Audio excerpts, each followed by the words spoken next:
로마서 3장에서 의로운 자는 없나니 단 한 사람도 없으며 깨닫는 자도 없고 하나님을 찾는 자도 없고 다 길에서 벗어나 한 가지로 무익하게 되고 선을 행하는 자는 없나니 단 한 사람도 없도다. 그걸 보면서 좀 하나님께서 유대인이든 이방인이든 모든 사람이 다 죄 아래에 있고 그리고 다 길에서 벗어났다고 하나님 말씀으로 입증을 해 주셨습니다.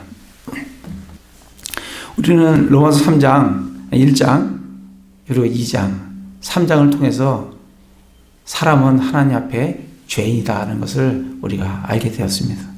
그래서 로마서 3장 23절에 보면 모든 사람이 죄를 지어 하나님의 영광에 이르지 못하더니 이렇게 이제 말씀을 해주고 계십니다. 그런데 하나님께서 이 사람인 죄인인 이 사람에게 이 사람이 하나님 앞에 의로워질 수 있는 두 가지의 길을 제시를 해 주셨어요. 첫 번째 길이 뭐냐면 로마서 3장 19절에서 20절 말씀이에요. 하나님께서는 율법이라는 걸 주셨어요. 내가 이 율법을 다 행하면 하나님 앞에 의롭게 된다는 거예요. 우리 율법 하나님 말씀 하나님께서 우리에게 주신 율법을 온전히 행하면 우리 하나님 앞에 의롭게 설 수가 있습니다. 첫 번째 주신 것은 율법이에요. 근데 또 한 가지 주신 것은 두 번째 주신 것은 21절에 보면 율법 밖에 있는 하나님의 의예요. 율법을 주셨고 그리고 하나님의 의를 주셨어요. 근데 율법으로는 로마서 3장 20절에 보면 그러므로 율법의 행위로는 어떤 육체도 그분의 눈앞에 의롭게 될 수 없나니 율법으로는 죄를 알게 되느니라. 율법으로는 하나님 앞에 율법을 주셨는데 그걸 온전히 지키면 하나님 앞에 의롭게 돼요. 그런데 그것을 온전히 지킬 사람이 없습니다. 그래서 율법의 행위로는 어떤 육체도 하나님 앞에 의롭게 될 수 없다고 말씀을 해주고 계십니다. 근데 이 그래서 율법을 주신 이유는 율법으로 죄를 알게 되느니라 이렇게 말씀을 해주십니다. 그래서 율법은 하나님께서 우리에게 기준으로 제시를 해주셨지만 이 율법으로 의롭게 되라고 율법을 주신 게 아니라 그 율법을 통해서 죄를 알으라고 율법을 우리에게 주셨습니다. 그래서 율법의 기능을 보면 로마서 3장 오늘 읽은 말씀 로마서 3장 19절에 보면 이제 우리가 알거니와 율법이 어떤 것들을 말하든지 그것은 율법 아래 있는 자들에게 말하나니 이것은 모든 입을 막아. 첫 번째 율법의 기능이 뭐냐면 입을 틀어막는 겁니다. 죄인인 사람이 하나님 앞에 내가 이런 것으로 내가 하나님 앞에 의롭습니다라고 말하는 그 입을 틀어막는 거예요. 어느 누구도 하나님 앞에 내가 의롭습니다라고 말할 수 있는 사람이 없도록 하기 위해서 율법을 주셨어요.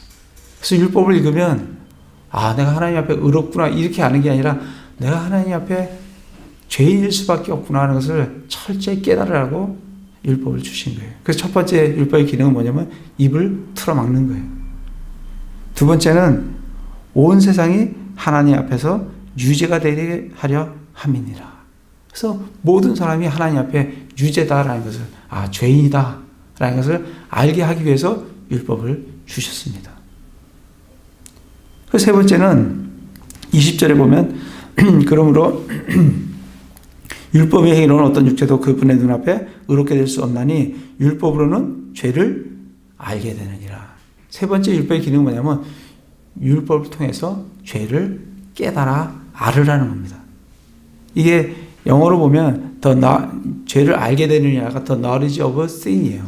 그러니까 죄의 지식을 갖게 되는 거예요. 율법이 없으면 사람이 죄가 죄인지를 몰라요. 근데 율법을 딱 주니까 내 마음속에 있는 이런 것들이 죄구나. 탐욕이 죄인지를 몰라요. 근데 성경에서 탐욕은 죄라고 율법에 주니까 이 탐욕 부리는 게 죄구나. 이것을 이제 우리가 알게 되는 겁니다. 로마서 있으니까 한번 잠깐 찾아보겠습니다. 로마서 7장을 보겠습니다. 로마서 7장 7절에 보면 그러면 7장 7절입니다. 그러면 우리가 무슨 말하리요? 율법이 죄냐? 결코 그럴 수 없느니라. 아니라 오히려 율법을 통하지 않고는 내가 죄를 알지 못하였으리니 율법이 너는 탐내지 말라 하지 아니하였더라면 내가 탐욕을 알지 못하였으리라. 그러니까 율법이 탐욕을 부리지 마라라고 했기 때문에 이 탐욕이 죄구나 하는 것을 율법을 통해서 비로소 우리가 알게 된다는 겁니다. 율법을 통하지 않고는 죄를 죄로 알 수가 없어요. 그래서 하나님께서는 율법을 주셨어요. 그래서 그 율법을 통해서 네가 얼마나 죄인인지, 사람이 얼마나 죄악된 존재인지를 알라고 율법을 주셨습니다. 그게 율법의 기능이에요. 그래서 다시 로마서 3장 19절 20절에 보면 율법의 기능은 사람의 입을 털어막고 모든 사람이 하나님 앞에 유죄가 되고 그리고 죄를 깨닫도록 알도록 율법을 주셨습니다.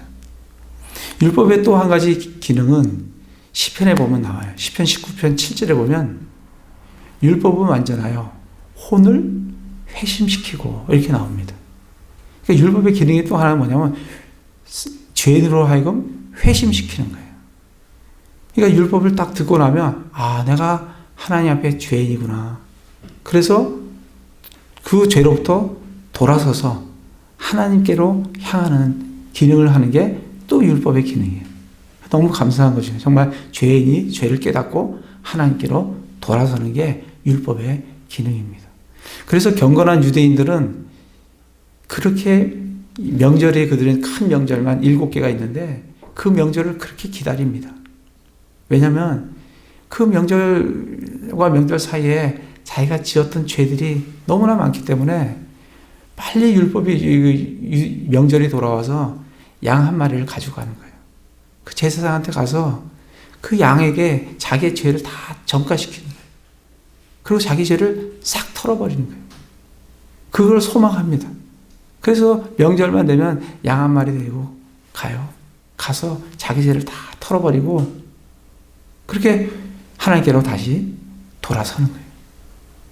그게 율법의 기능입니다. 그렇게 해서 그들은 거의 장작 모세 때부터 예수님 오기까지 1500년간을 수없이 양들의 피를 흘려서 자기의 죄들을 속했습니다. 대속했습니다.